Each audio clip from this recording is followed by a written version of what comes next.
Welcome back. I'm Mridula Nadamani, one of your hosts of Curbside Consults. In this episode, we'll be looking at culinary medicine, a new tool used to combat the rising incidence of chronic disease in this country. My guests today are passionate about the field. Dr. Jaclyn Albin, internal medicine and pediatrics trained physician, and registered dietitian Milette Siler, both at the University of Texas at Southwestern, are a duo that believe passionately in the promise of culinary medicine. Diabetes, heart failure, and high blood pressure are increasingly common diagnoses for which dietary changes are often prescribed, but with little clear guidance on what constitutes healthy eating. I'd like to turn it over here to Dr. Albin and Milette to introduce themselves. Welcome. Thanks for having us. We're excited to be here. And I come to you from Dallas, Texas, as a primary care physician, educator, and believer that food has a lot of ability to heal us. Hello, my name is Milette Siler. I am a registered dietitian and a culinary dietitian is my specialty. I consider myself a forthright foodie. I love food and its role in medicine, and I love helping fellow clinicians connect with that love as well and how that fits within clinical practice. So my first question for you both, it's my understanding that culinary medicine is a newer field, and I expect that a lot of our listeners haven't actually heard about what culinary medicine is. Could you give us a little bit of an idea of what need culinary medicine addresses in current medical education and training? Sure. So culinary medicine is a field of study exploring the links between the food we eat and our health. It's a true blend of nutrition science, traditional medical and clinical knowledge with the culinary arts. Our goal is to give our learners, whoever they may be, the tools they need to improve their relationship with food. And if they're a clinician, we want them to be able to provide education and improve competency in their ability to provide their best care for their patients. Absolutely. Well, I think fundamentally, culinary medicine is very practical. It's the reality that when we talk to people about grams of carbohydrate or nutrition labels, that only gets us so far, because the people that we're caring for, and even our friends and family, they want to talk about food, about what's on their plates, about what brings joy and culture to life. And so culinary medicine takes that joy of food that is universal and brings the evidence base about the role food plays in health in an interprofessional expertise model to the table. And we intersect that in bringing food as medicine to individuals and then really our entire communities. How does one become a culinary medicine practitioner? Could you tell us a little bit about how you guys got started? So it really kind of starts for most people way before you even begin your professional life. I grew up in a rural environment and I was food insecure. We lived off the land for a great degree. My mother, out of necessity, learned to can, to preserve food. We had a large garden and it filled some of the gap, but not enough. And so when I moved away from home and moved into a more urban environment, I developed some unhealthy habits that really didn't serve me. And watching my family, there was a lot of cardiovascular disease, a lot of type 2 diabetes. And I felt that that was really becoming my destiny. And I really was fighting against that. I looked online for some solutions, and everything that seemed to make sense and resonate with me had this word dietitian that I had never heard before. But the advice that I took from anything associated with that word seemed to make sense. So I was a stay-at-home mom and I wanted to have a professional life. I started telling people I'm going to be a dietitian. So I ended up at a university, Texas Christian University in Fort Worth, and was very, very fortunate. Serendipity led me to a program that was very culinary centric, but also was the first licensee of the Health Meets Food culinary medicine curriculum that originated out of Tulane University with Dr. Tim Harlan and Chef Leah Saris, who also happened to be a chef and an internist. And Leah Saris is a registered dietitian. So that became the framework for my entire career. Well, that's a very personal story, and thank you so much for sharing. You bring up a really interesting point about food insecurity and how that sort of shaped your journey. Can you talk a little bit about what those challenges are when you're facing food insecurity around healthy eating? Well, one of the tenets that is a barrier, a true barrier with folks that are from the standard American diet to what we really want people to do is to get into the kitchens and cook with their friends, with their families, is the belief that healthy cooking is expensive. And we want to be really candid and say that, yes, it absolutely can be, especially without the knowledge base to go along with it. It can be difficult. It's a skill set that we've really moved away from as a nation. So first and foremost, I always tell my learners that, yes, this is really difficult work. This is work, but it's definitely worth it. So when we're looking at food insecurity, you have somebody who's on the margins, they're struggling. In our communities, we know that a family that identifies as food insecure are spending 40 to 50% more per meal than a family who isn't food insecure. So it's expensive to be facing these challenges. It's more difficult to procure food. And when they can find nutritious food, it's more expensive for them usually. So giving them the tools that they need in a way that preserves their dignity is a core part of our mission with culinary medicine. So you mentioned, Milette, that your mom acquired the skills to can and preserve foods, and there was no internet back then. And now in this digital age where you could find a YouTube video on just about anything you're looking for, why do you think it is that our current generation lacks the skills around proper dietary preparation, food preparation, and feeding yourself? It's an interesting conundrum, right? Never before have we had more exposure to more ideas so readily. They're very accessible. It's not for the elite who can afford to go to university or get tutelage. It's pretty incredible, right? But I think that that's actually contributing to the problem. There are so many voices. There are so many places pulling you this way and that. If you are going to be a social media star and you went to a class saying, let's be a social media star, the number one piece of advice that you're told is find a way to distinguish yourself, find your niche. And a lot of times that becomes taking a small fraction of nutrition science in our neck of the woods when we're talking about nutrition and culinary knowledge and making that your brand. And there's a lot of misinformation that can come out of that. And then what you have is a lot of different voices pulling you in different ways, like this is the right way to go, this is the wrong way to go. And a lot of the emphasis tends to be on the negative. So yes, there is a great deal of knowledge, but there isn't a lot of context about what makes sense for me. And there's a lot of really wonderful knowledge, but you're like, do I have the canning tools? Do I have the resources to emulate that? So we actually capitalize on social media trends. My favorite thing to do is look at Instagram, look at what's trending on TikTok, and like, how can we apply that in the teaching kitchen? Because that's what people are interested in. But then always overlay the clinical and nutrition science context to bring it back to reality and put it within its proper place. Because when you look at the context of nutrition science, it is quite broad. In very few cases is it very, very narrow and prescriptive. It's about patterns of eating, for example. There aren't superfoods. There isn't one miracle pattern of eating or diet that's going to make or break you. Some people disparage that. We actually love that because it really is inclusive to a lot of different cultures. If you have food preferences or allergies, there's a lot of room at our table. There's a lack of awareness of how vital the quality of our food is to our health, which is really a newer understanding scientifically. Then it was easy for people to say, I don't have time for that. I don't value that. And so bringing back the value around the actual process of knowing where our food comes from, preparing it mindfully and in community, the joy of making food with other people is something that I think has been taken from us, and how it links back to our health. That's where we're going now. That's a great point, Dr. Albin. I want to come back and explore that a little bit more. What is the role of nutrition science in medicine as practiced by physicians? I mean, in my experience, when I have a question about, or a patient who needs more education around their diet, besides some basic information, I'm really looking to my dietitian colleagues to be able to fill in those gaps. So what role should a physician be playing in this discussion around food? Great question. And I think that you're actually unique in turning to registered dietitian nutritionist right away when you feel your own lack of knowledge or lack of time, and the many reasons why physicians don't talk about nutrition.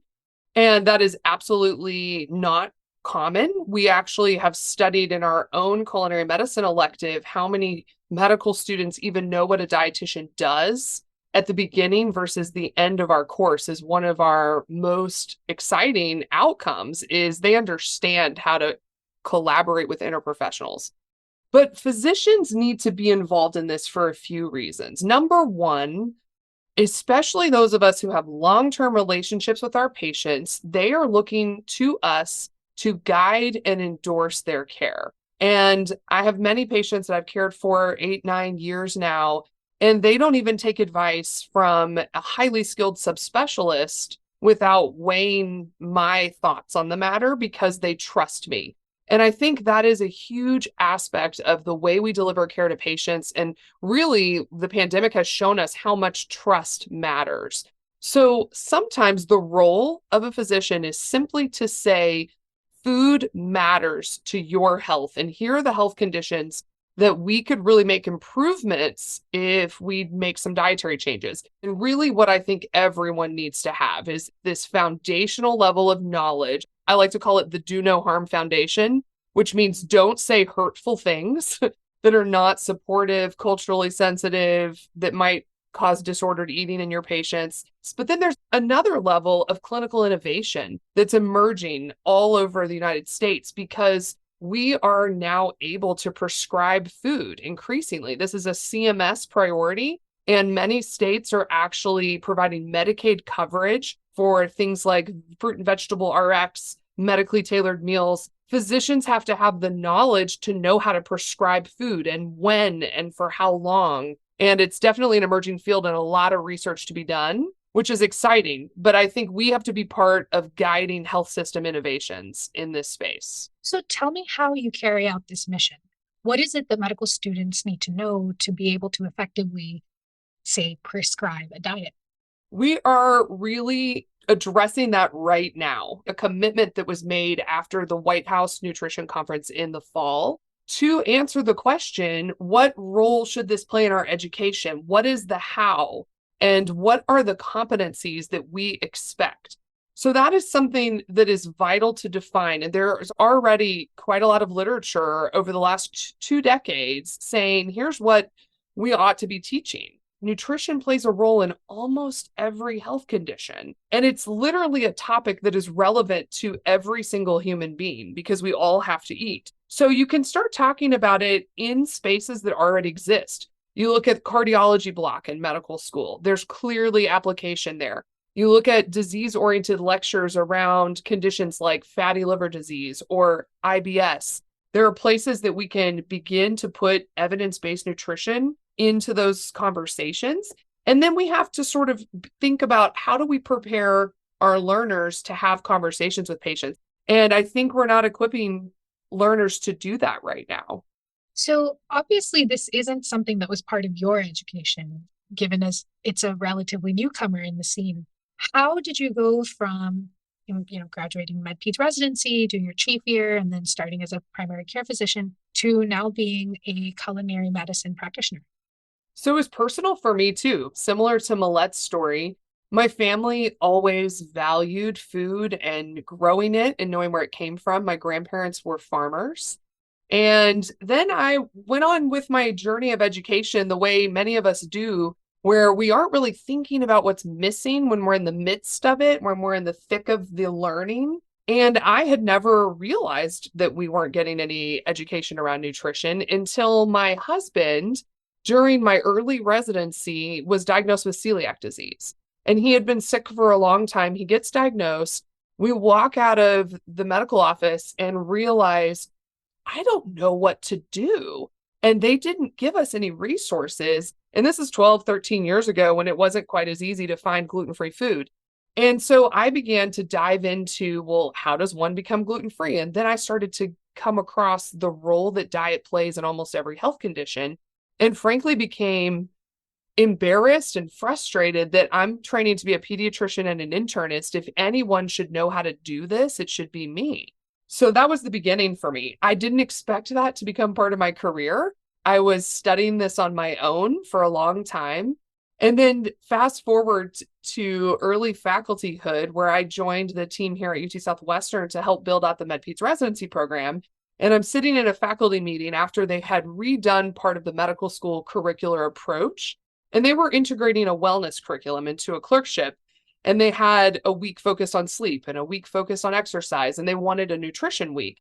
And so literally one of my colleagues looked at me and said, "Hey, Jaclyn, you bring healthy lunch to work every day. What do you think about teaching nutrition week?"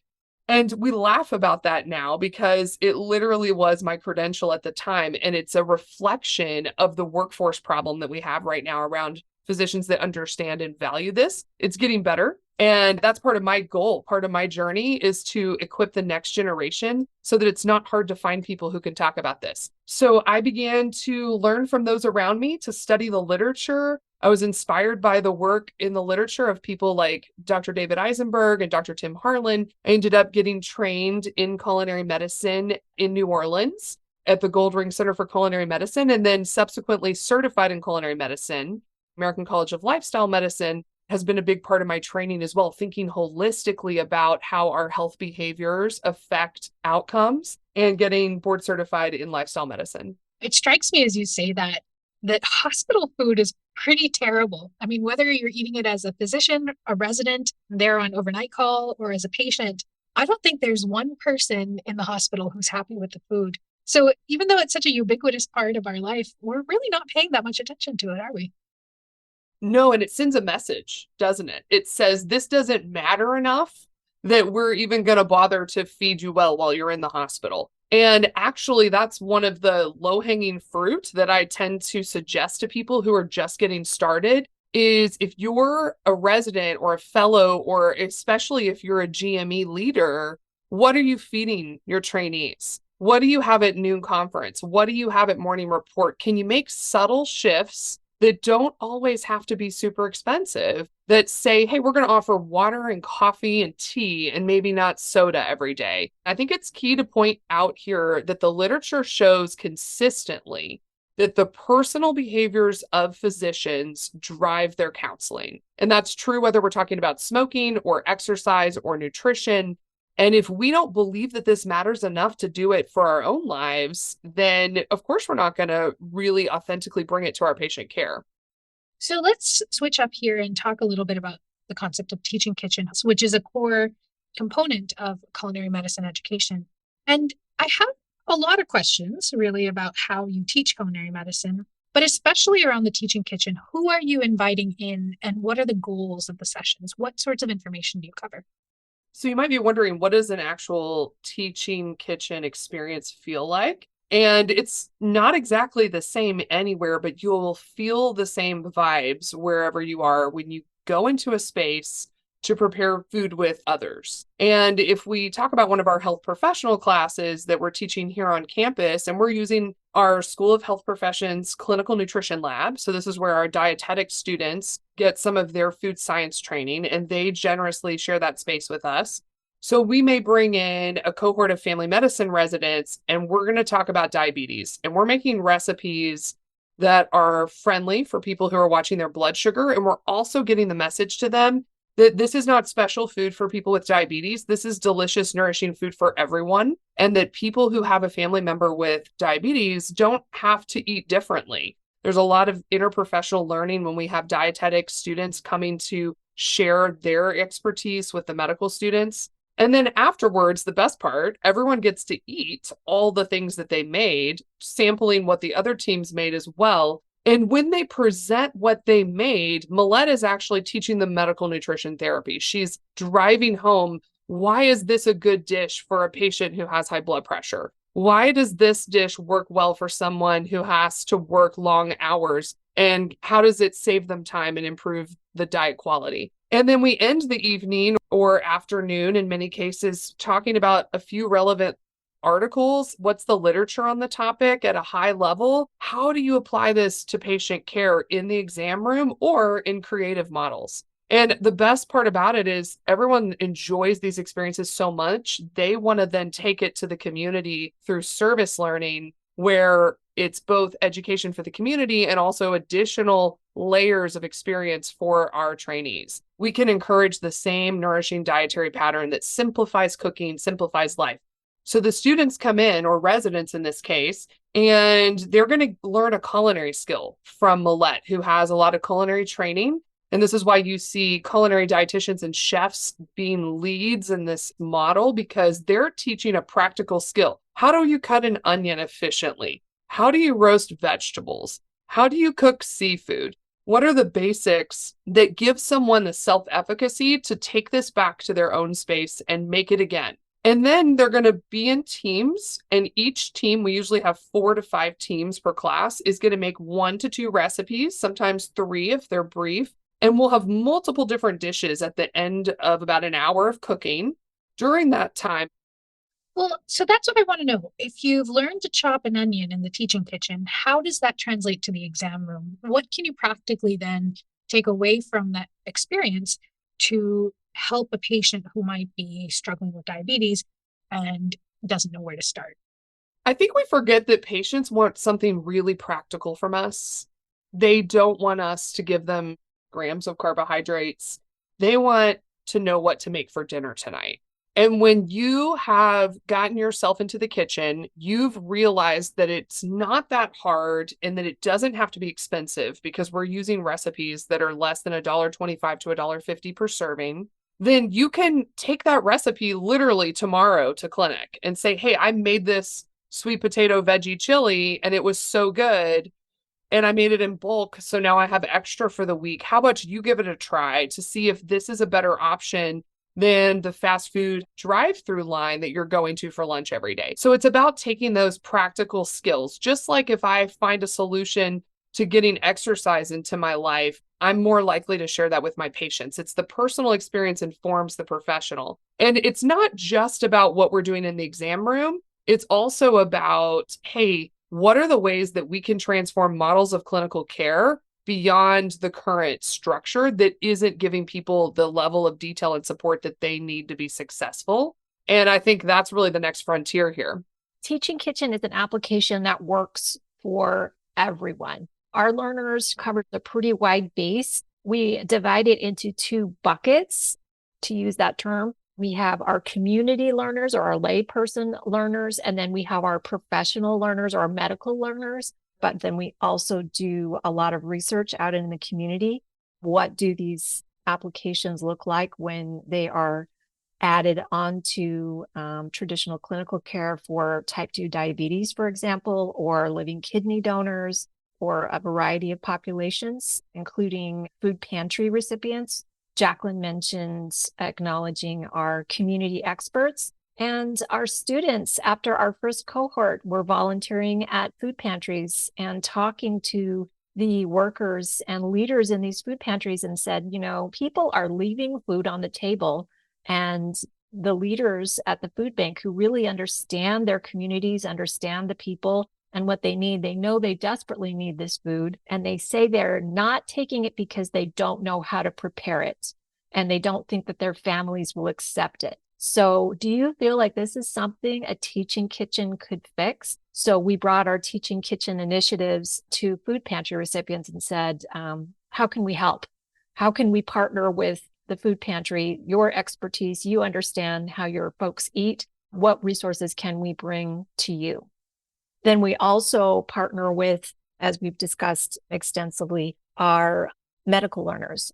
We have an elective for our first-year medical students, and some of our other professional students, our graduate students that are served at the School of Health Professions at University of Texas Southwestern. And then we also have a wonderful relationship with the family medicine residency program. And then all of those doctors get a really hearty dose. They have 4 classes per year with us. And then we have some other fellowships that also work with us. The most important skill that someone working in a teaching kitchen can have is the ability to create a safe space for learners.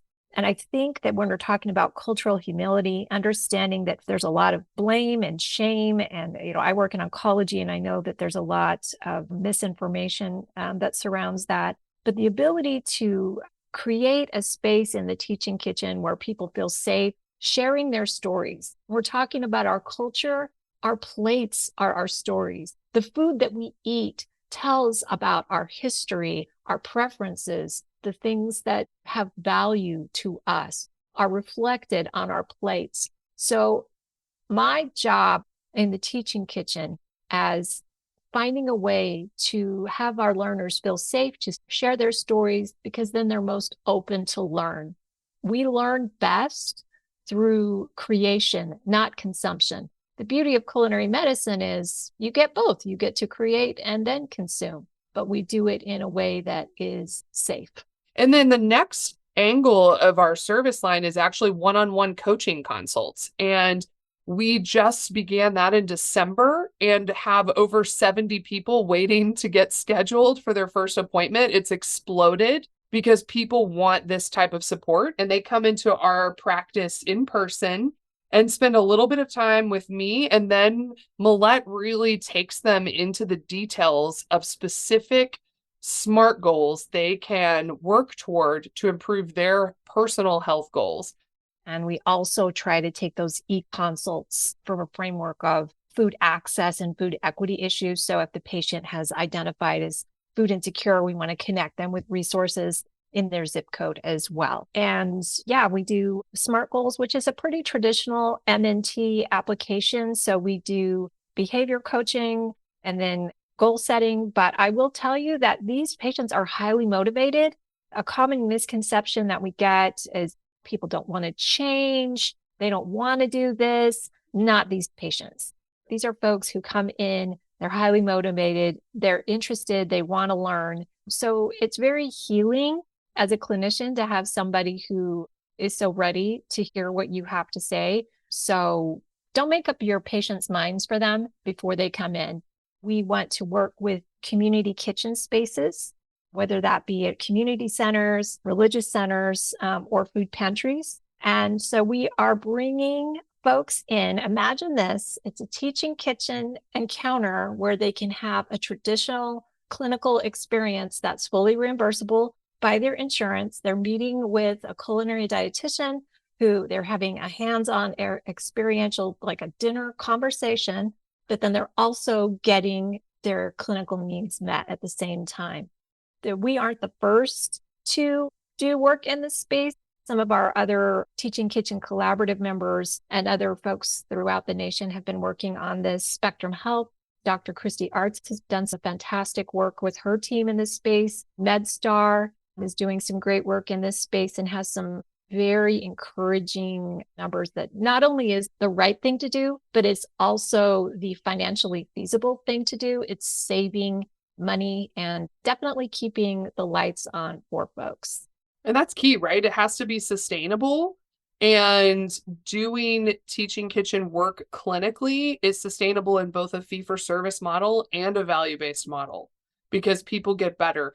And more broadly than even just the interventions that we've been describing with teaching kitchens, food as medicine consistently shows better health and lower access and utilization of unnecessary health services, particularly ER visits and hospitalization. They go down when we provide people nutritionally tailored food. Well, that wraps up this episode of Curbside Consults. I'd like to thank Dr. Jaclyn Albin and Milette Siler for joining us today to discuss culinary medicine and nutrition science in medical education. We are always looking for ways to improve our podcast and educational materials. So if you have any comments or suggestions, please leave us a review on iTunes or email us at resident360@nejm.org. We would also like to form a focus group to get more formal feedback. So if you're interested in participating, please email resident360@nejm.org. Our production team at NEJM Resident 360 includes Karen Buckley, Lynn Winston Perry, Kyle Simmons, Mike Thomases, Tim Vining, Scott Williams, and Kathy Stern. Also, a special thanks to our NEJM education editor, Dr. Opie Hamnick. Curbside Consults is brought to you by NEJM Resident 360, a product of the NEJM Group.